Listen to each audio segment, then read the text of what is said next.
So, did I tell you what happened last night? No. I turned into Josie Marcelino's. You were spiraling because you were awkward? I became an awkward. You are an awkward. Why were you awkward? What happened? So, last night on Legion of Skanks. Mm-hmm.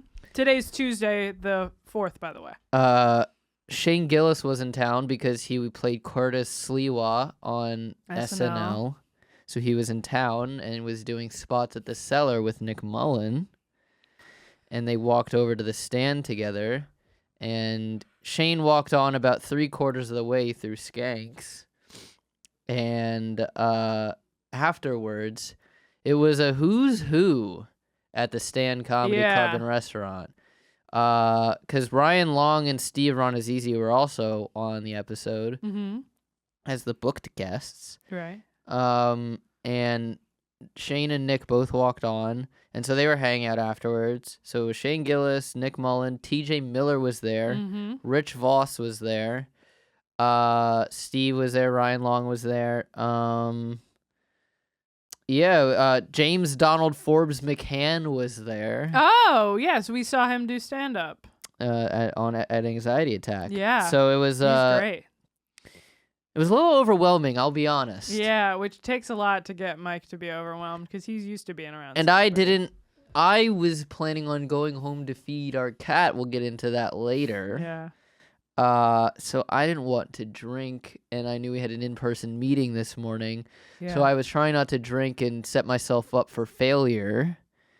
But I might have needed that social lubricant. Because I just kept walking up to everyone being like, hi, okay, good, later. So you said hey to Shane? I literally said hey, and then he hugged me, and then I was like, all right, good to see you. And I just walked away. That's so funny. And then I saw Nick Mullen was talking to Gio Perez, and I'm like, I've said hi to him several times, never once formally introduced myself or explain how I'm involved. Who is that, sorry? In anything. Nick Mullen. Nick Mullen, yeah. And I just walked up to him and said, hey, Nick, and I walked away. I've only met... I've still never formally introduced myself as, hey, I work for GaS Digital. If you ever hear someone mention blind Mike, that's me. I was actually on an episode of Skanks that you were on when Big J passed out on dabs. Never once mentioned that. Right. Just being awkward as ever. Shane has no idea who I am. We've never once met. Nick Mullen was on one episode of Realest podcast when I worked on it. And that's it. TJ Miller, I think, would know me if he saw me. I don't think he'd know my name, but he would know that we've met. I was talking to him a little bit because I was talking to his wife who loved me, and so we were talking with him and his wife for a little bit. I think it was the girl that I met at the restaurant when I was eating by myself she was like, who's like the most famous person that you've met? And I go, well, it's a lot of people that are famous to people who like comedians. Right. I go, if you're not, I go, TJ Miller? She's like, all right, that's pretty mainstream famous. I'm like, yeah, that's usually my one pull. Right. And there was also this guy there, this like fan that's been there for a couple of weeks now that's just insufferable. A new one? And just annoying. GaS subscriber? But he's like drunk and he like inserts himself into conversations with just commentary that doesn't even make sense into what the conversation is. But he'll just insert himself like he's got the next gem for the next topic of conversation. Hold on one second.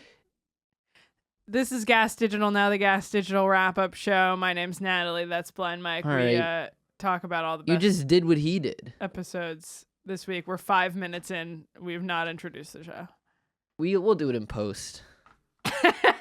Keep going.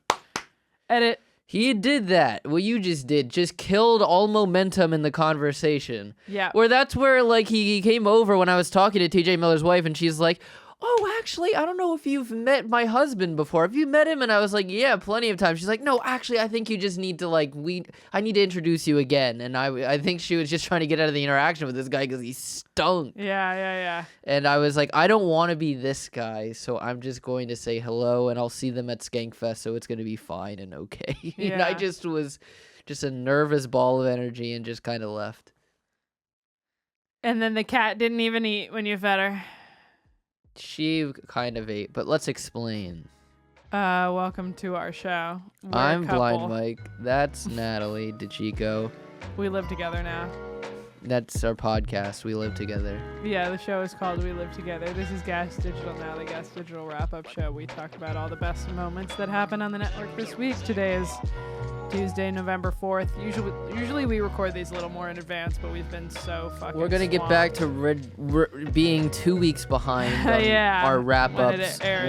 once Skankfest is over. So you Yeah. get a little treat now, but it's going to be insufferably behind. Outdated by the time we get back, yes. So look forward to that, actually. Friday was Halloween. We both were not really in the spirit. We spent all day packing and preparing and donating things to Salvation Army. And Did you know they don't actually have any soldiers? well, this has been GaS Digital Now, the GaS Digital wrap-up show.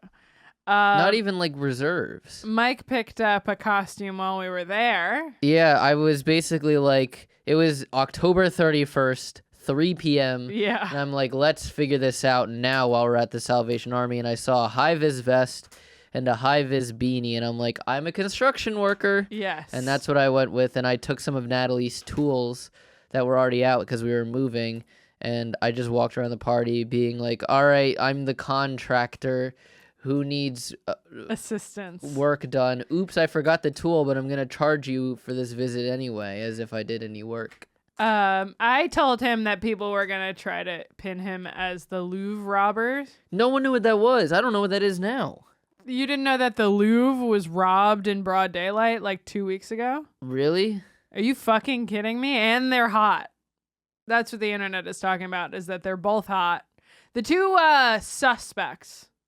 It might be another Luigi situation where they find these hot guys who were like loosely involved, and then they go, these are the guys, and put their mugshot everywhere. Yeah, but I feel like the difference is they're depriving us of culture, whereas Luigi was trying to right a wrong. He also didn't do it. I think that they wanted him to be the face and had someone else do the shot. I've talked about this on air before. Nazi. Come on, folks. That's not going to get better than that, Jorge. I don't get it. End it there. I don't get it. Not a patsy, a Nazi. Oh, I didn't hear you say the word patsy. I didn't. But you are a real Nazi about this word, if I'm being honest. I completely missed the joke. I'll get it in editing. Either way, the people who robbed the Louvre 2 weeks ago put on high-vis vests and pretended to be construction workers. I didn't realize in broad daylight. Is this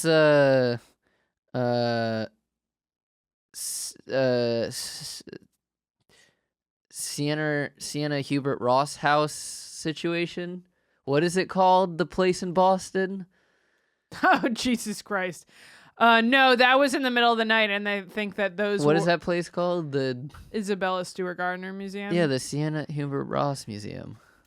None of those names are the same. If one of the if her name was Isabella, I would give it to you. The Isabel Hagen Museum. No, those they think the robbers actually were people who worked there, whereas this one they were people who were pretending to work there. So how do they do it in broad daylight and people don't be like, I didn't "Hey, actually read into it. What are you doing?" They just acted as they put on vests as if they were doing construction work, and they took some shit. I didn't read into it. That's all I know. And I know that a lot of people were going, here's a really original idea. I'm going to be the Louvre robbers for Halloween, and everyone did it.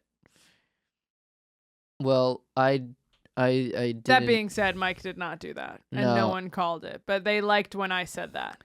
I was Britney Spears, schoolgirl outfit, hot, kind of phoned it in. But I evoked. You correctly. lost pieces of the costume along the way. I did. My dad had my car because my dad dropped off the truck the night before and took my car for the evening. And so I didn't have the pom-pom hair ties. Or what was the other thing? What was the other thing? Like an There was eyeshadow or something? There was a second thing that was also in my car. Pigtail hair holder? That's what I'm talking about. I don't remember. Either way, it was kind of a flop. Your socks. My socks. Yeah, my socks were not there.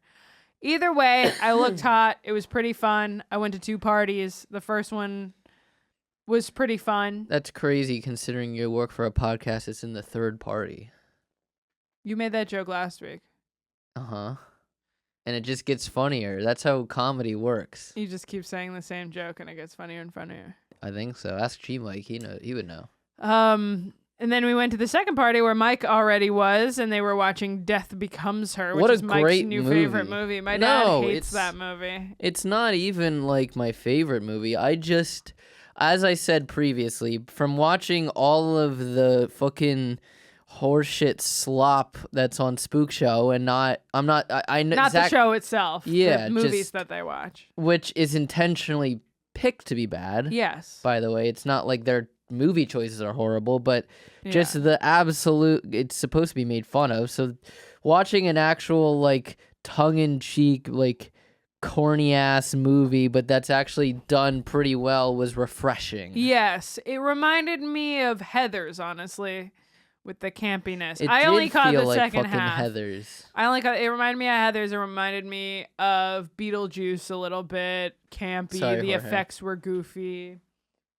He's not there. And it was pretty fun. Although I watched it at like this angle parallel to the TV, so I didn't get a lot of it. But Great. it was good. I didn't was have my fun. car, so I got to Uber everywhere, which was expensive, but it meant I get to drink. Uber Yay. everywhere.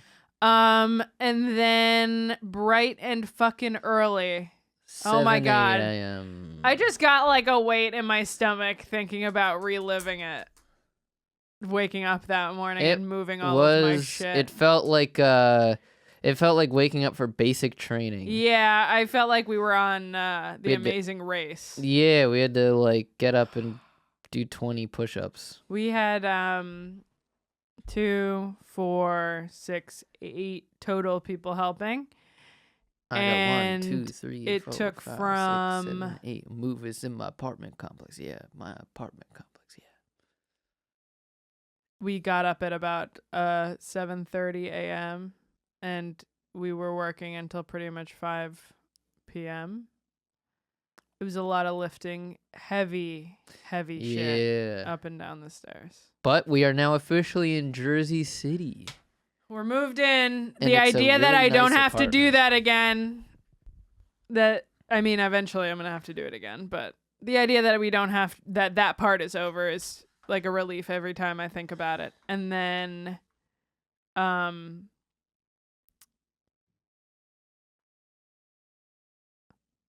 are you listening? Oh, Jorge's listening. Fuck you. We're moved, and then my aunt and uncle made us dinner.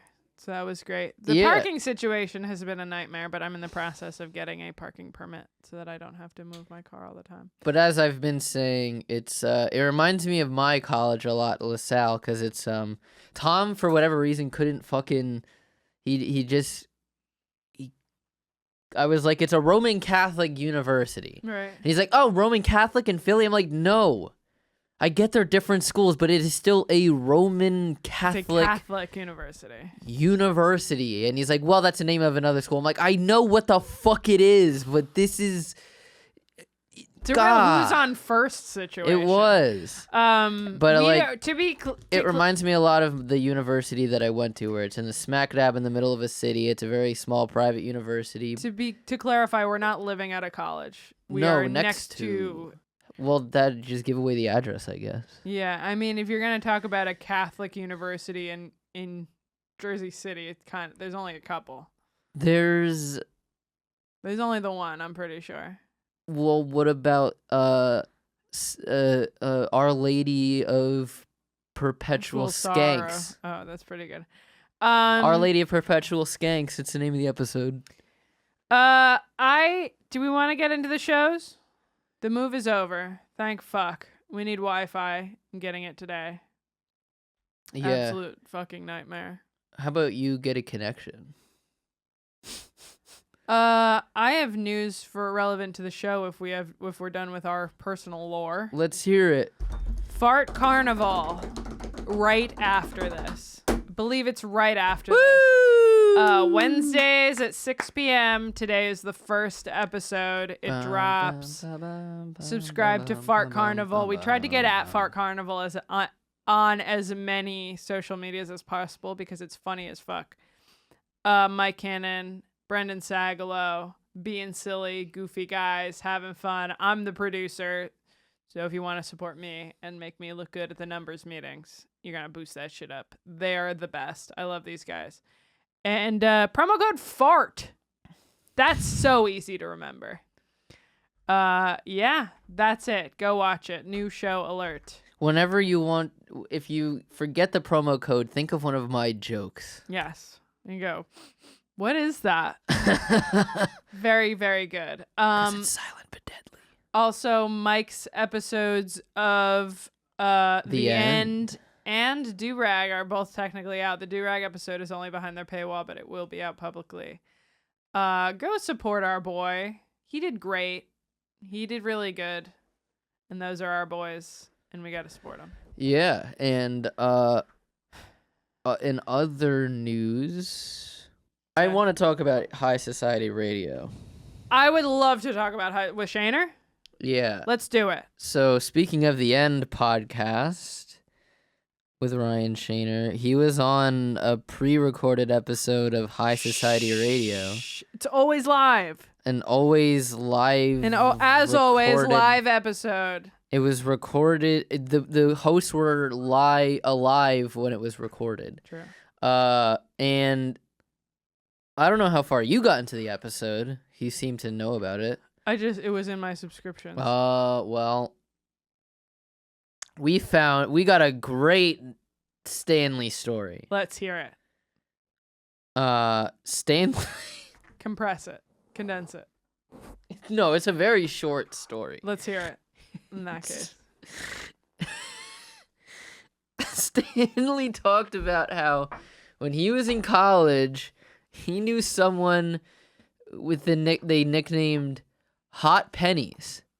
Okay. Because one of their other friends used to flick a lighter on a penny and make it all hot. And then hit someone. And then flick that guy with the pennies. Then there was a guy named like Hot Pennies who people would light a penny, like they put like a penny in pliers and like put a put a fucking dirty nickels and hot pennies. Yeah, dude. and then they would like the duo that was unstoppable. Whatever, dude. We're starting a bluegrass band. It's called Loose Change. Yeah. And then they would like get the penny hot with a lighter, and they'd flick the penny on him when he was sleeping to wake him up. So wait, his nickname wasn't because of something he did. His nickname was the way he was bullied. Assault that happened to him. And Shaner's like, that's such an awful nickname that it's just after your trauma. Yeah, it's not even He's not the one doing it. Yeah, you should nickname the guy flicking them Hot Pennies. And so that went into a legend. I mean, this is a classic High Society Radio bit already. Okay. It felt like a mushroom trip of a bit. Yeah. Where like every time one joke ended, it rolled into the next one until literally the end of the episode. It was such a good riff. So they were riffing on that if this guy was like on America's Got Talent and that was his talent, was getting pennies thrown onto him. He would just wake up and they'd be like, look, man, the train's already rolling. We already have you booked on Stern and like we already have you booked. Like you're already you're already famous. We can't stop now. Like people's lives depend on you. Do you want to... Take food out of kids' mouths. Yeah, like the woman who's in charge of all your social media is like she has a kid with cancer. Are you really gonna stop this? Like he's just got like burn marks all over his body. Like Jesus Christ. It was such a funny riff. It was such a legendary. Like it just kept. It's like one of those it reminded me of a conversation we would have at Tim Butterly at Skankfest while everyone's tripping on like malls. Yeah. Like it really felt like one of those moments where like the the riffs just kept compacting on and building onto each other. It was really funny. Yeah. So I guess my question is,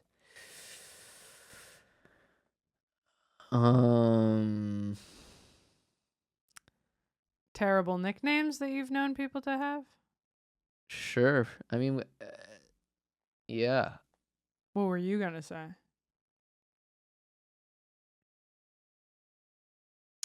I don't know if I have a question for this one. It's kind of straightforward. It's kind of just a straight up recap. You can say that. If you have no question for this, we can just go with it. There was also right before that, Shaner was talking about his love-hate relationship with slot machines. And Okay. how 2 years ago at Skankfest, he was doing the slot machines because he was like, I think it's the funniest way to win or lose money is through a slot machine, so that's why I always play them. Yeah. And he's like, also, I never know what any of it means. No, me either. Like no one ever knows what. I hate slot machines. I hate them. 2 years ago at Skankfest, I was also playing with some slot machines with You are a Figs. slot machine. Crazy thing to say about your girlfriend. That I moved in with of all the. That Why you would you? just Why the moved in with. fuck would he say that? Oh my god, why the fuck would he say that to me? With Figs and Shannon and Lindsay, I went to a casino and did some slots 2 years ago. Well, I was there. I remember that. I was sober. Oh, that was our fight year. Now that we're a couple, we can talk about how brutal that last night was for us. We don't have to get into it now. We were sleeping in the same room. We were in the same room, but we had not had sex. We were just very awkward and nervous. We can talk about that in our 1,000 subscriber Q&A. So if you want to hear the story of that, you can subscribe, I guess, digital now on YouTube. Get us to 1,000. But yeah, 2 years ago I was sober and I was doing slot machines, and the slot machine picked me up by my shirt collar and said, "Give me all your money," and it took all my money and it gave me nothing. Like, not even enough of a hit to make me keep playing. It was just like, you lose, goodbye. So I hate slot machines. I agree. I think they're a waste of fucking time. So he went to the high stakes room, not realizing, and he was like, and I put $40 in the machine, and it said, it just took my money. And he was like, oh, this machine's broken. So I went to the next one, and I decided to double it. And it was like, or no, he put another 40 in. Right. And he was like, it took my money again. And he called over one of the waitresses, and she was like, oh, honey, this is high stakes. And he was like, well, they already got me by the balls. Let's see if they can take my dick. And so that's so Shaner. And so he put in 100. Oh my god. And he won $400. Whoa. And he walked out of there with $400 and showed Jordan Jensen, who had made fun of him for but playing he spent slots. 180. And he was like, "Look what I won." And she was like, "Yeah, you barely broke even." Yeah, he gained about $200. And which is not nothing. And then he was like, "I genuinely feel like I'll play slots until I hit the jackpot. And then I don't want to play anymore. I just..." Me too. And then Fega went, "Yeah, that's called a gambling addiction." Yeah. I'm in. And he was like, and him, both him No, and gambling addiction, people who are addicted don't go home after they win. And then him and Stanley were like, "No, we just want to get to the top of the mountain and stay there. We want to get to the top of Everest." And he was like, "Well, you have to go down the other side." And they're like, "No, there's a city up there. It's called Winter City." I like it. Yeah. And I feel like I have the same mentality, which is why I don't gamble. Because I'd be like, no, I got to make my money work for me, baby. I just see my money leaving for no reason. I've never had enough disposable income that I would enjoy gambling. I would always think like, well, if I made this much now, imagine now that I have all this money, how much more I can make if I just keep investing it. I can't get into it. I've never once won. And I know that I would lose after I win if I keep going. It's just not fun for me. It's spending money that provides me nothing in return. I don't know. I feel like at the end of the day, the house really does always win. And you know, everyone at home, this is the theme for the episode. The house wins. Always wins. All right. This is remember when Big J on SDR show used to do the Jerry Springer's closing remarks? Yes. Be good and the house always wins. Yeah, exactly. But speaking of SDR, they've got a new contest for Skankfest. Wow. So it was supposed to be fuck Savvy Sucks or something like that. Cucks and cunts or whatever the fuck the contest was. Jesus Christ. The 3 C's, the core values of SDR show are the 3 C's. But there was some kind of medical dilemma that's preventing it from happening. So they arguably now have a better contest. Let's hear it. I think this is like an objectively better contest, so it kind of worked out for the best. Yeah. Contestants for the SDR show contest at Skankfest can win the opportunity to direct a porno. That's cool as hell. And they're flying out like a director.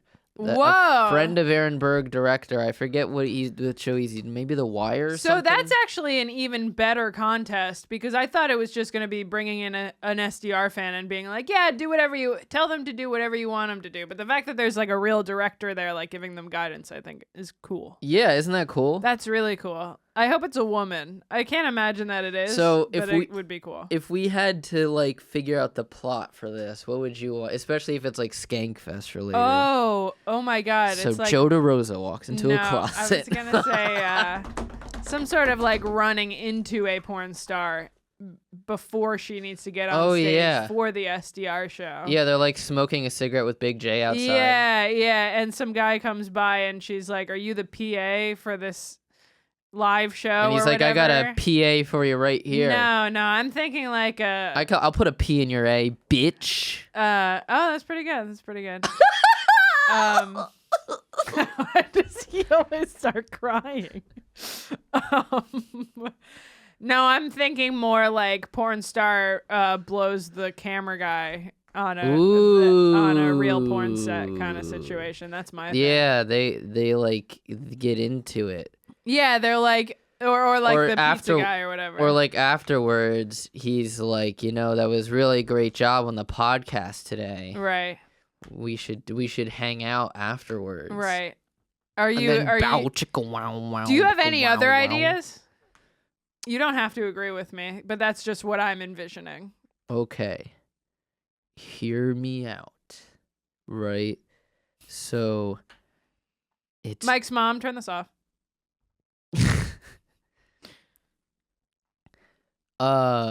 Hear me out. Hear me out.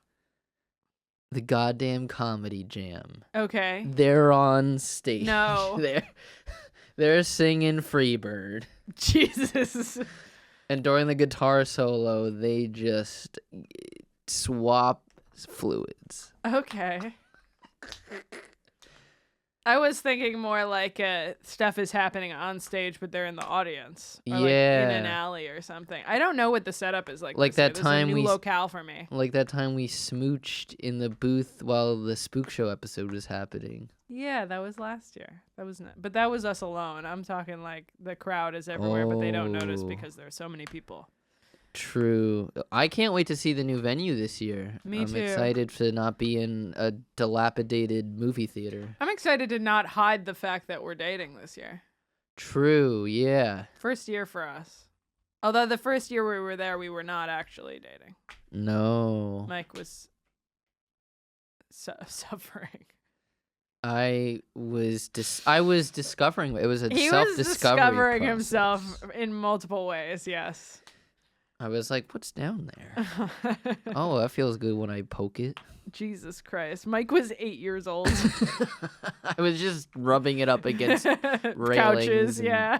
Tim Dillon and... Jesus. Mike has a crush on Tim Dillon, I think, because he keeps mentioning... No, he's just such a funny... I don't know. I mean, he's gay, but it's funny to imagine him in any sexual situation, gay or straight. Yes. It's funny to imagine Tim Dillon being sexual. He's just a completely sexless human being. Yeah, completely. Yeah, so I'm looking forward to that. Speaking of Tim Dillon and big names in podcasting. You literally said before you got here, you go, I have literally nothing, and now you've come up with 3 shows to talk about. Tucker Carlson was on. Tucker Carlson part was of on the part problem. of the problem. I feel like we would be remiss if we didn't talk about his return to the problem. Yes, correct. I was very nervous all day yesterday because we didn't record until 3. So I just had that to stew over. As much as it pains my lefty heart to say it, it was a great episode. Way more listenable than the Nick Fuentes episode. Nick Fuentes was like a big jerk fest, to be honest. And I mean, it was a... Should I not say that about my show that I work for? Well, it was a jerk chicken fest. It was very spicy. There was like a kind of... The Tucker episode there's 4 moments that I'm like, that would be a great clip. You know what I mean? Yeah. And not in like a clickbaity way and just like a this was really interesting kind of way. I thought it was interesting what he said about like your sins not like reflecting genetically on other people, or like what was it? It was something about blood. Yeah, it was like your sins don't get your sins and your virtues don't get passed down. AKA you can't judge a whole group of people that are related or in one way or another by the sins of one person. Yeah. You can't judge a whole group by the actions of one person type shit, which is true, you know? So I thought it was really interesting. I liked it. It was a good episode. Yeah, it was. Did you actually listen to it? I got like halfway through yesterday. It was a little long, but not Fuentes long, but long. Natalie says the episode was extra long. Why is that? Some people say it's because Dave Smith loves the filibuster. Was that an okay Tucker impression? It was okay. I could tell it was him because it made me think of the green M&M now has sensible flats. Why is that? Not to be dorky, but he said early in the episode, some people sound like a writer. He said early in the episode, he's like, words are very important to me. I'm a writer. And I go, oh, that actually makes a lot of sense because he talks like a writer. Even though I don't agree with most of what he says, you can tell that he writes by the way he talks. Dave Smith orders his Uber before the Skanks ad reads are over. Huh? Can someone explain that to me? Okay, it's getting better. Can someone explain that to me? To be honest, I don't even think it's that big of a deal, but it seems like he's checked out by the end of the ad reads. Is that a bit that people have been doing about Dave being checked out? No. Is that something Lewis says privately? No, but I mean, it's talked about on the ad reads. He'll be like, guys, my Uber's here in 2 minutes. And they leave it in? I don't know. But yes, I thought it was an episode worth listening to. Yeah. Did you have any other shows before I get into my last show I had prepared? Yeah, I have Morning Zoo from last Friday, the exclusive episode, which was Andrew Packer and Oscar Aiden. Oscar Aiden, who's Oscar one of my has faves. ADHD. He really does. He's like bulge. I like Oscar a lot. Anyway, Zach told a story about this lady called Hot Dog Tits. Oh, yeah. Were there any famous / well-known homeless people anywhere that you've lived or on near your college?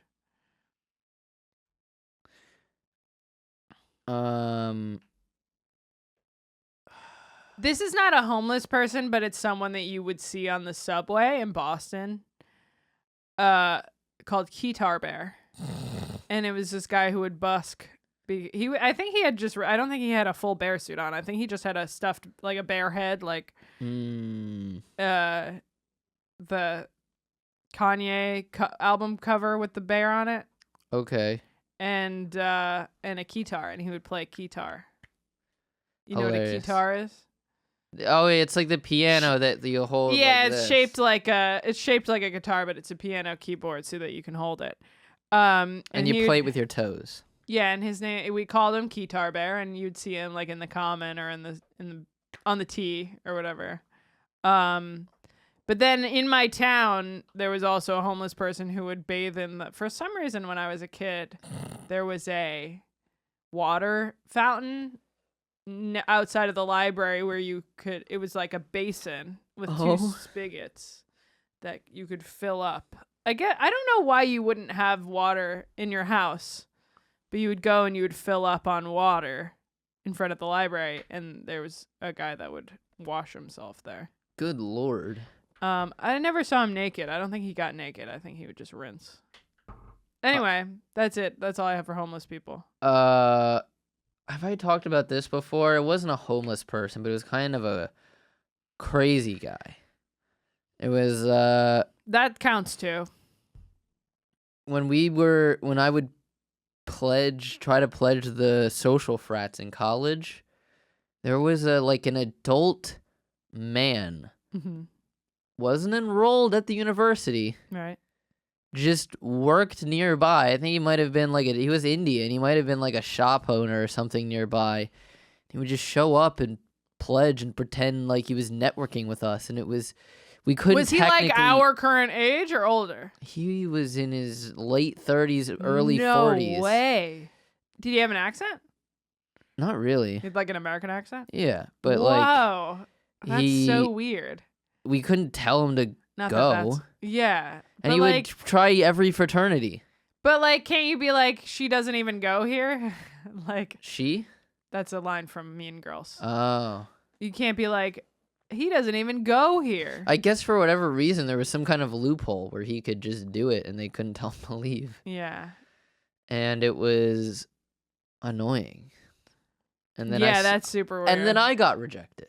They let him in. This fucking guy. Yeah, that's all I had. And then they were also talking about how do you feel about gay couples that look like each other? You don't. I can't imagine you have a lot of opinions on gay couples. I thought you were going to talk about the DoorDash driver story. I didn't get that far. I only listened to 40 because that was minutes. a lot of the commute episode. today.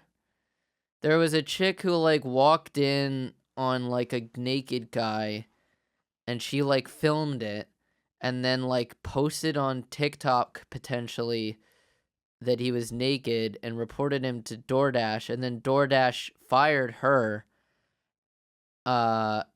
because she recorded in someone's home, which is breaking DoorDash's rules. And she was like, but this guy sexually assaulted me. And so they were So he opened the door naked? No, she opened the door to him naked. And that seems unfair to him.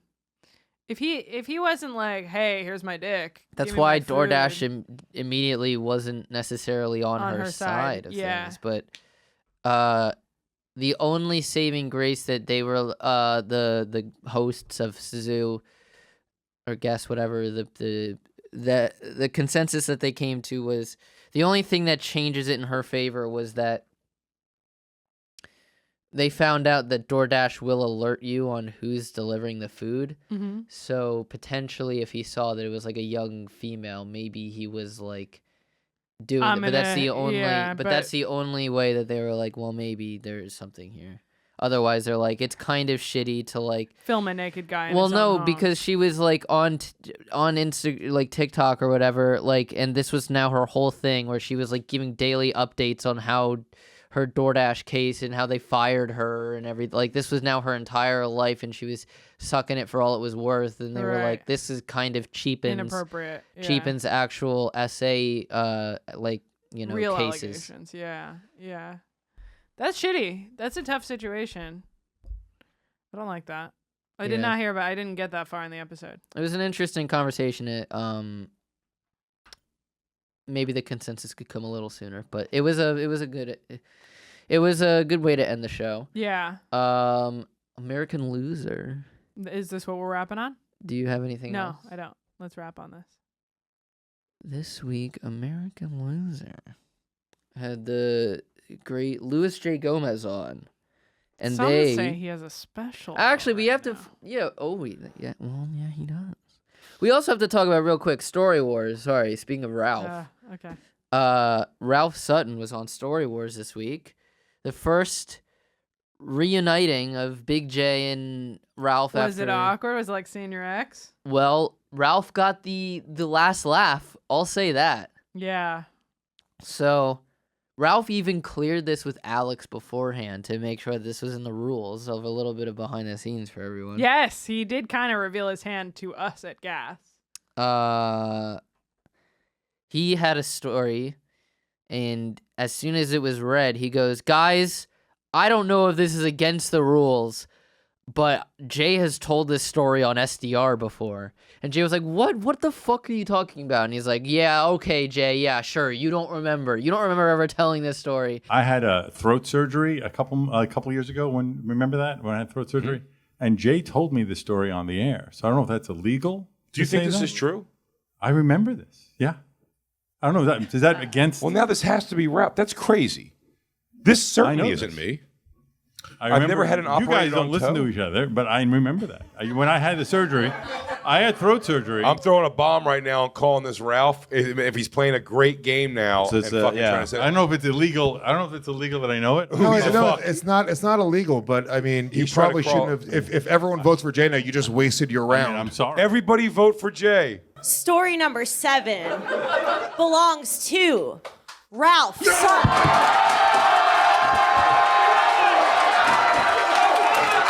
And it fooled everyone on the panel, and it got Ralph to tie with Lewis. Shout out to Ralph. He tricked everyone on the panel, and then it was the bosses pitted against each other. I love that. In a tiebreaker 9th round, and They usually do like 7, right? 8. 6? Oh, they usually do 8. That's not crazy. who do you think won? Who usually wins around here? Oh, it's usually... Oh, I thought you were going to say who usually wins on Story Warz, which I would say Lewis. Yeah, Lewis got Ralph.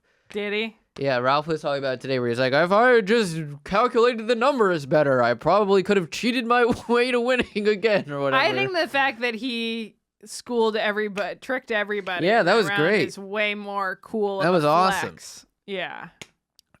Shane Torres was hilarious. Yeah, I like Shane Torres. He was fitting right in, riffing with everyone. Yeah, Ralph getting that last laugh there felt very it felt like a good full circle moment. Yeah. So back to American Loser. Yes, please.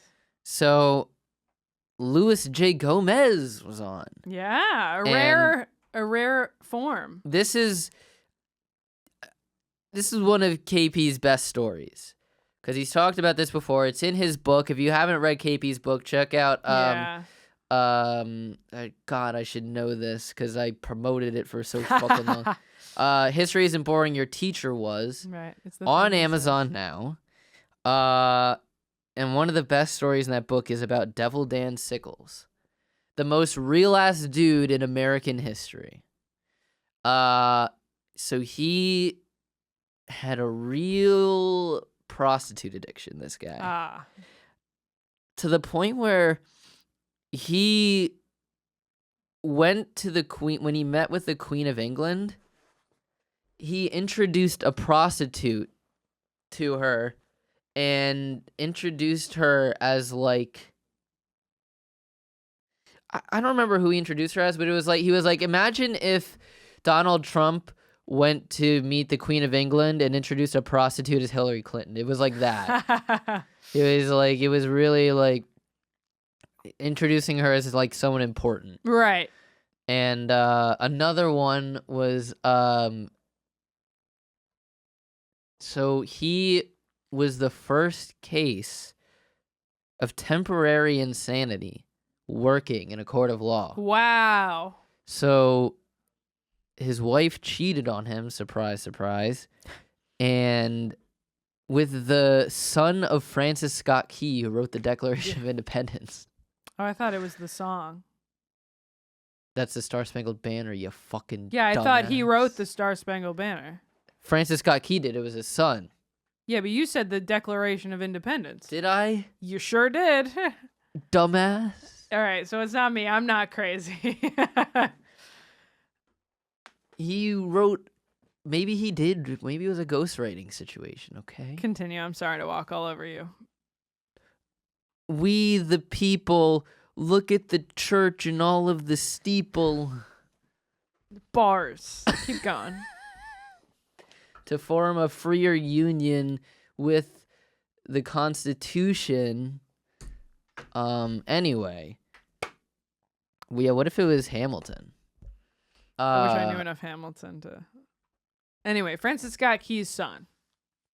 She cheated. She cheated on him with Francis Scott Key's son. Devil Dan Sickles with Philip Baron Key or whatever. And Dan got word of it and murdered him in broad daylight. Jesus. Shot him in view of the White House at his residence because he was coming over to his own house to bang her. Whoa, that's sloppy. So a U.S. representative in broad daylight kills the son of the writer of the national anthem. Right. Goes to court, pleads temporary insanity, and it works. You see, this bitch was cheating on me. You've got to understand. And they were like, you know what? Fair enough. For real. Yeah. This is the most real-ass dude, Louis J. Gomez figure in American history, and that's why KP brought him on for this episode, and it was great. I am not doing the episode justice. I would say just tune in yourself. Good shit. What That's you. We've been mentally screws loose today. more like anyway, so the funny thing was tell me if you agree or disagree with this. Lewis said that every man needs his Italian girl. I think we all need an Italian chick. At some point in your life. I feel like an Italian chick, like what we're all looking for is we want somebody who's going to cook some good food, who's going to clean, who's going to fucking turn a blind eye to your gumad. Like that is what we're all looking for. And we all settle for everything but an Italian chick. Literally? He was like, she'll cook for you, she'll clean for you, she'll look the other way when you have a gumad. Oh, like a Sopranos Italian girl. Yeah. Not just not like from Italy Italian girl. Just like a mob connected a mob wife. Well, back in the day. Yeah, but a mob wife specifically, like, will look the other way. Sure. Yeah. And then they were What's the also. question? No, I just wanted to know if you agreed. As an Italian woman. Not really, but that's not funny to say. Okay. I'm not very funny. Do you think that he should have gotten off? No. Really? No. You would have convicted him? Yeah. Even if he pleaded temporary insanity? But you don't have temporary insanity. It's like the difference between... He didn't walk in on them cheating. But he knew about it. And he watched the guy come over in court to cheat. Today. You only get away with that. Or rather, you don't get away with it. You go... it goes from second degree... that would be a second degree murder. Instead of a first. Because you see something so shocking happen that it brings you to kill somebody. That's what happens. You get like a slightly lesser sentence than first degree murder. That I agree with. I don't think that you should fully get off. I don't think people can get away with murdering people because they're mad at them. I think that's a really bad precedent to set. Yeah. I'm sorry, I had one other question from another show, if you'll entertain it very quickly. Okay, I'd like to leave in 6 minutes, but maybe we can fit it in that time. Your fart carnival boy, Brennan Saglow, your fart boy. Fart boy. Fart boy, Brennan Saglow. Good fart. Was on True Dat. Mm-hmm. And Naeem was talking about how if you have a kid, and they murder someone, you have to cover for them. Yeah. And Saglow goes, I wouldn't. And Zia was like, this is the difference between a parent and a non-parent. Yes. How do you feel? Would you cover for a kid? I think that is kind of the thing that you can only visualize if you actually have a kid. Really? I think Zia's so right. That's the difference between someone who has a kid and someone who doesn't have a kid. I can't imagine doing that unless it was like self-defense. Or if it was justified in some kind of way. Like, I think if I thought that they were justified or if they were defending themselves or something, I could imagine doing that. If my child murdered someone in cold blood, I can't imagine covering for them. But then maybe I'd feel differently if I actually had a kid. Because if I had a kid, I'd probably believe in their good intentions and believe that there was a justified reason, you know? What do you think? Yeah, you would at some point be like, because also, all right, in full transparency, All right. I'm coming from the opinion of like, oh no, I was such a bad This is going to reflect poorly on me. parent that I drove my child to murder. manslaughter. Yeah. To slaughtering man. Yeah. So this is I'm covering for myself technically. Sure. At this sure. point now I'm covering my bases because my ass is grass because I raised this kid wrong. Yes. Yeah, that's so true. So that's I think almost you'd be a where dad. my People perspective don't is coming People from. don't blame the dad when a kid goes bad. They blame the mom. Always. Do they? Yes. Oh, really? I mean, if you can think of an example where they don't, I think that that's worth bringing up. But Michael Jackson.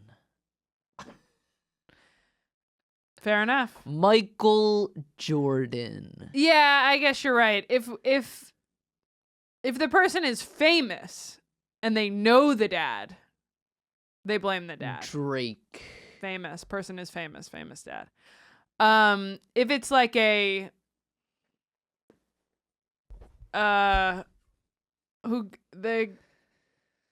the kid that any school shooter, they don't blame the dad, they blame the mom. They go, the mom is responsible because she didn't see the signs or whatever. I guess it's different if they're famous. Well, Never has there been a school sometimes- shooter where they go, what did his dad do?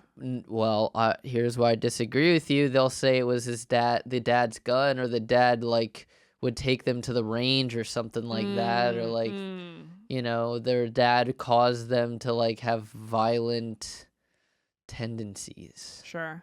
I guess that's true.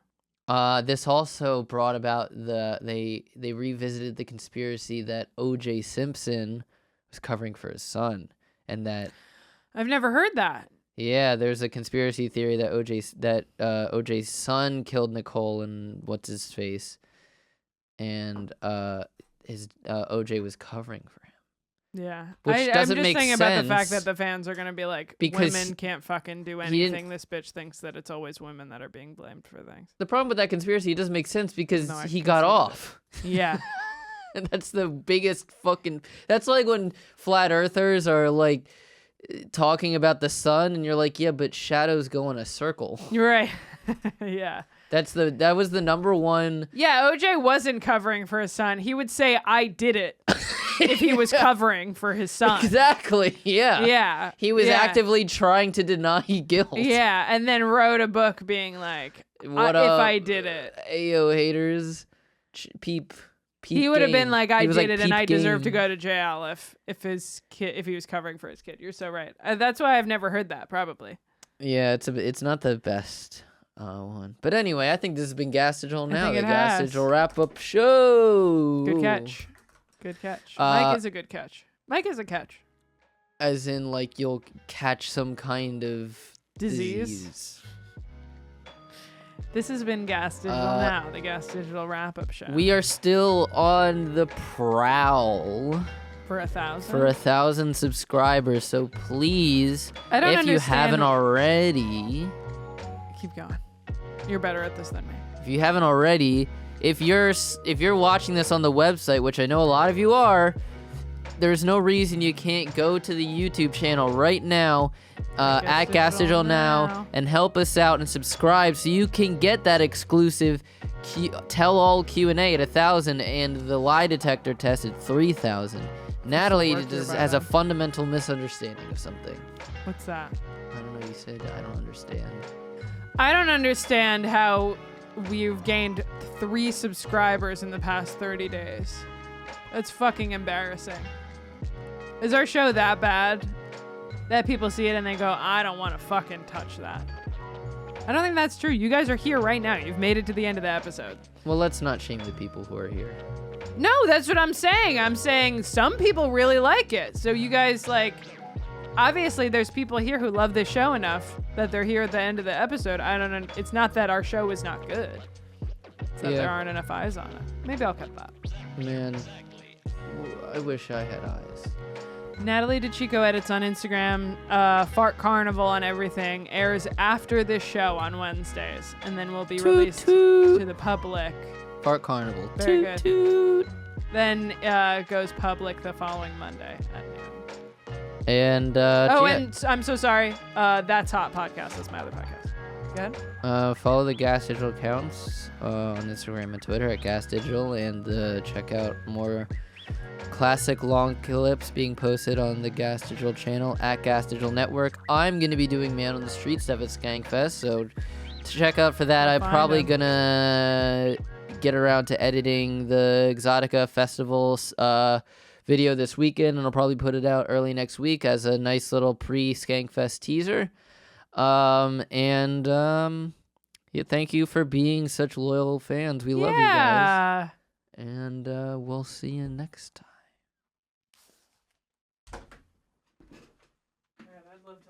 You're as cold as ice, willing to sacrifice our love.